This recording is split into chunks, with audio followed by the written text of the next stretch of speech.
Hello everyone, welcome to my channel. So we have given 7 divided 7 by 2. It seems simple, but many stuck in between or many solve it wrong and get the wrong answer. So how can we solve? First, convert this mixed fraction into improper fraction or proper fraction. So how can we solve? Writing the denominator.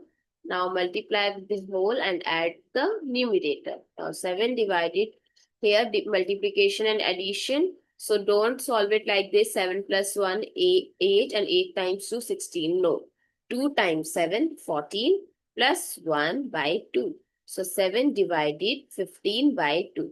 Now how can we solve it here? We are going to use KCF rule where K stands for keep, C stands for change and F stands for flip.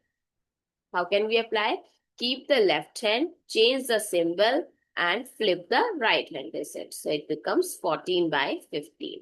So this is the correct solution.